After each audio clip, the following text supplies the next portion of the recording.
Hollywood TV.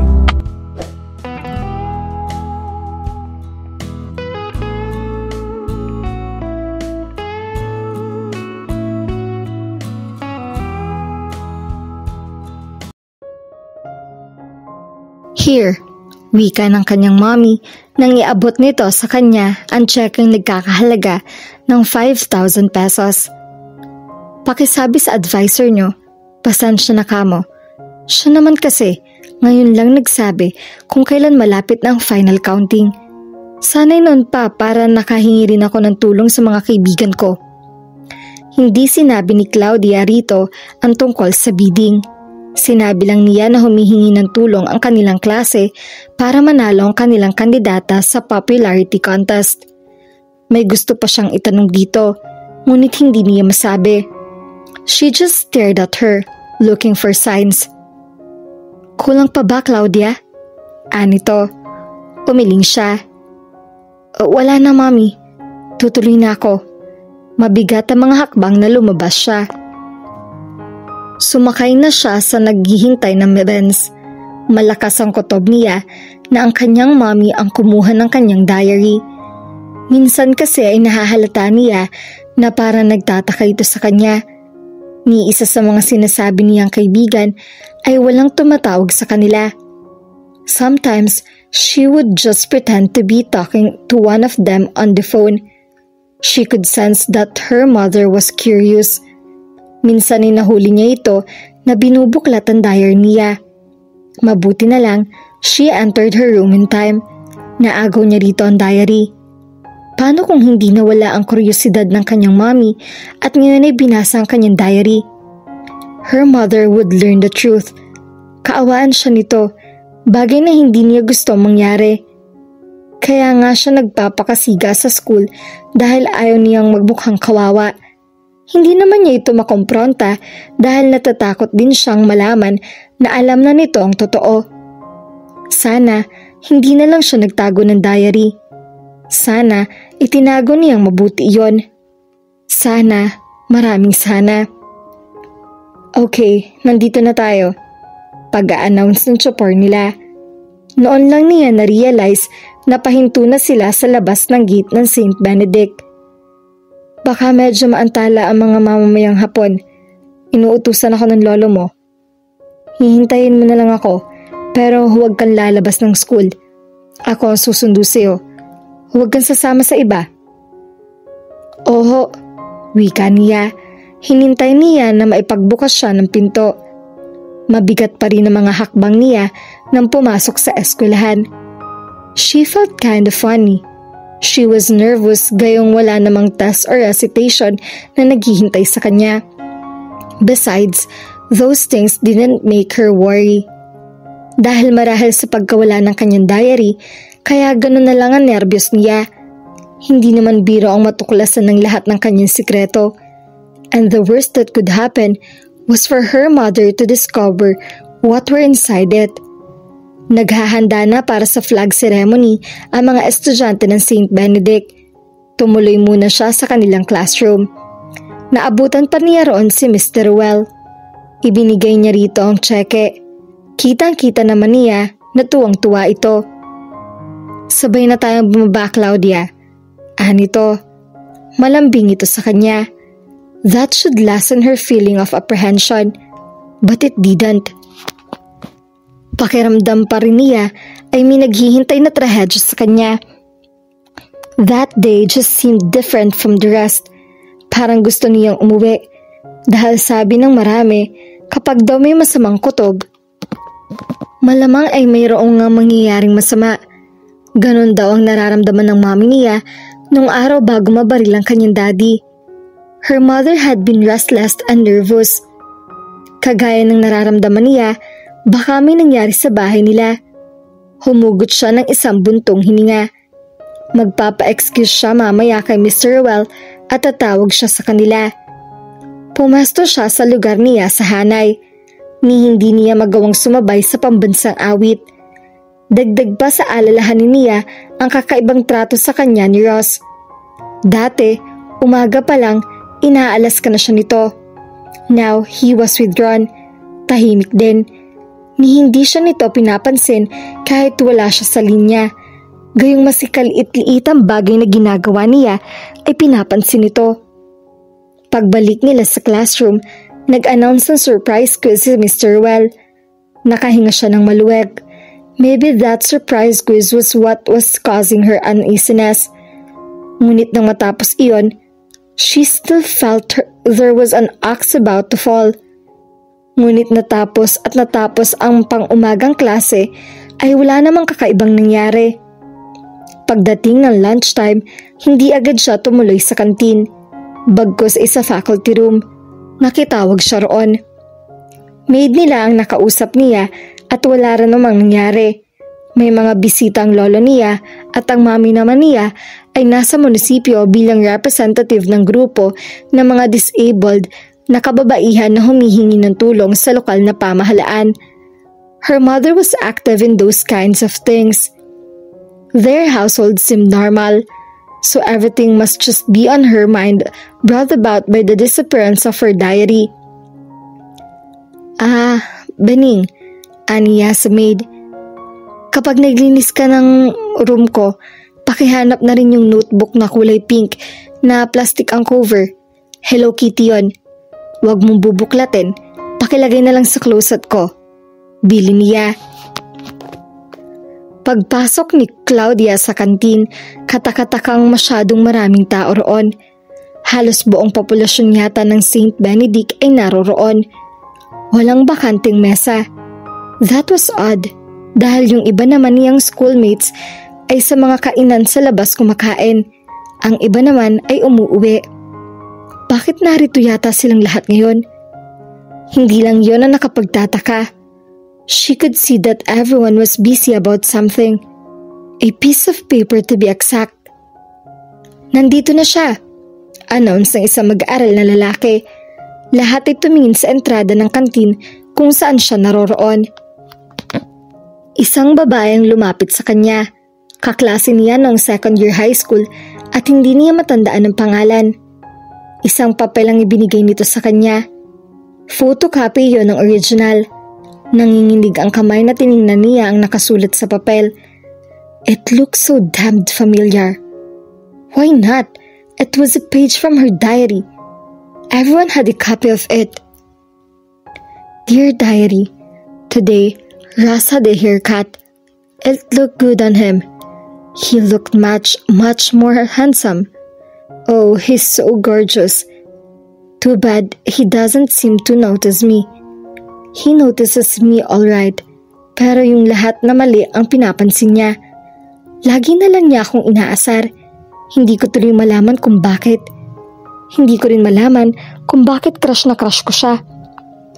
My day is not complete kapag absent siya.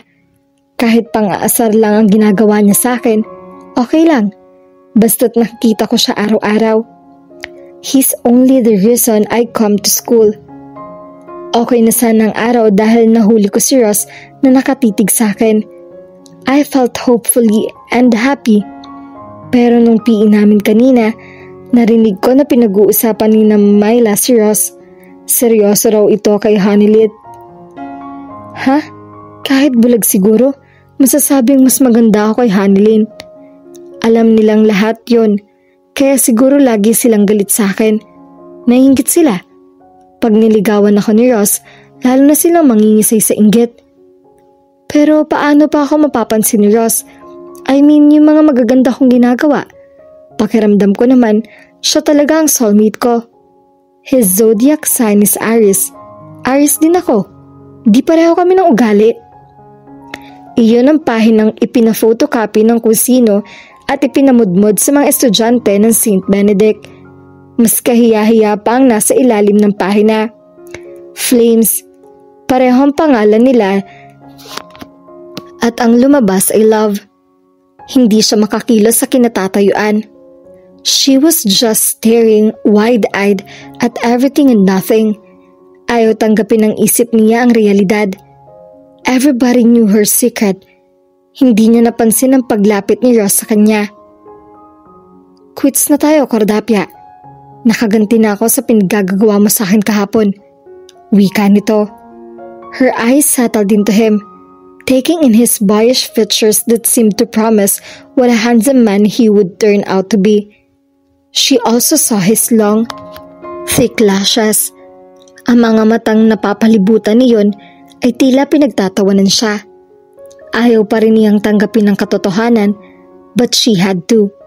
She raised her chin and looked straight into his eyes. "You will pay for this, Ross. I swear, I'm gonna make you pay for this." Pinunit niya sa harap nito ang kopya ng kanyang diary entry. Pagkatapos itinakpan iyon. Taas noo pa rin siya ng talikuran nito at ang lahat ng naroroon. Gustong-gusto na niyang umuwi at magkulong sa silid niya. Ayaw na niyang pumasok. Hihinto na siya sa pag-aaral. Pupunta na lang siya sa kumbento.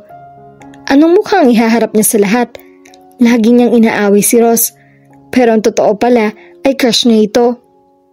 Nai-imagine niya na siya ang magiging paksa ng lahat ng usapan at tawanan sa magaganap sa St. Benedict. Pinakamalakas pa siguro ang tawa ni Ross. She wiped away a tear and looked up. The sky was bright and clear. It was supposed to be a nice day. "Daddy, kunin mo na ako rito, please," hiling niya. Nang hindi na makayanan ang sama ng loob, tumakbo siya sa pinakamalapit na comfort room. Nagkulong siya sa isang cubicle at saka umiyak ng umiyak. Kapag may naririnig siyang pumapasok, pinipigil niya ang pagsigok, pagsinghot at pagsinga. Wala pa rin siyang balak ipaalam sa iba na umiiyak siya. Hindi pala ang mami niya ang kumuha ng diary niya. For some reason, nadala niya yun sa school. At kaya marahil nagpresenta si Ross na ito ang magbitbit ng bag niya nung nagdaang araw ay para nakawin ang diary niya. Natandaan din niya na iniwan niya ito sa ilalim ng isang puno nung kumuha siya ng lubid. Pinakailaman tiyak nito ang bag niya at nakita doon ang diary. Saka nagplanong nakawin yon. Ipinahiya siya nito. The only boy in school she adored secretly. Nagplano na siya magsabi sa kanyang mami na ilipat na lang siya ng school. O kaya naman ay ipadala siya sa States. Sa poder ng kapatid nito, kahit saan, basta hindi doon sa Santa Catalina. Hindi na siya papasok. Uuwi na siya. Kaya naman niyang umuwi kahit walang sundo. Isinukbit niya ang bag sa balikat. Lalabas na sana siya nang maramdaman niyang may pumasok sa comfort room. Nagtatawa na ng mga iyon. Nabusesan pa niya mga ito. Si Maricar, Thermius at si Sandra, ang best friend nito. Di pahiya siya ngayon. Yabang kasi. Akala mo kung sino porke mayaman. Ewan ko lang kung makapagyabang pa siya ngayon. Ewan ko lang kung makahirit pa siya. Tinig ni Maricar iyon. Oo nga, ibang klase talaga si Ross, no? Sabi niya, tuturuan daw niya ng leksyon si Senyorita Cordapia. Akala ko naman, hindi niya kaya. Yun pala, may niluluto siya. Kawawa naman si Cordapia, pero buti nga sa kanya. Buti nga. Dinig pa niya na nag-appear ang dalawa. Pagkarinig niya sa palitan ng usapan, she changed her mind about dropping school. She was going to stay. Ipapakita niya sa lahat na hindi siya apektado sa ginawa ni Ross. Hindi niya ibibigay ang inaasahan ng lahat. Haharapin niya mga kaklase at kamag-aral na nakabasa ng kanyang diary. Higit sa lahat, haharapin niya si Ross. Ipapakita niya rito na kahit crush niya ito, hindi ito ang lahat-lahat sa kanya. She could do that. Mahusay naman siya mag-pretend. She was doing it since toddlerhood. Dahil walang gustong makipaglaro sa kanya, she just pretended she was happy playing alone. She also pretended she had lots of friends. Hindi siya mahihirapan. Itinulak niya ang pinto ng cubicle na ikinagulat ni Maricar at Sandra. Napatitig sa kanya ang dalawa. Hindi naman makapagsalita. Malamang ay takot din ng mga ito na sabihin sa harap niya mas sinasabi nila. Higit sa lahat, takot ang mga ito dahil alam na narinig niya ang usapan ng mga ito kani-kanina lang. Ngumiti siya, ngiting nakakatiyak at nang-aasar. Sabihin niyo kay Ross, siya ang partner ko sa JS Prom. Hindi siya pwedeng umurong. Pagkasabi niyon ay iniwan niya ang dalawa napanganga na lang dahil sa kanyang guts. Napasipol siya nang nasa labas na siya ng comfort room. Tila natanggalan siya ng kaunti ang bigat sa dibdib niya. She managed a triumphant smile. Matutupad na ang pangarap ng mommy niya na umatan siya sa prom. She was going to wear the most beautiful gown para ipakita sa lahat na nakakaangat siya. Magchichismisa na sila hanggang gusto nila, but he couldn't put her down. Dahil ang trato mismo sa mga ito sa kanya ang lalo pang nagpapataas sa kanya. She vowed more determined than ever to intimidate all the girls in town. Hindi na paghandaan ni Claudia ang naghihintay sa kanya nang pumasok na siya sa physics lab. Pagkadating ng kanilang teacher, nagtaas ng kamay si Ross. "Yes, Di Mayuga," anang teacher. "I have an important announcement to make, ma'am." Pumunta ito sa unahan.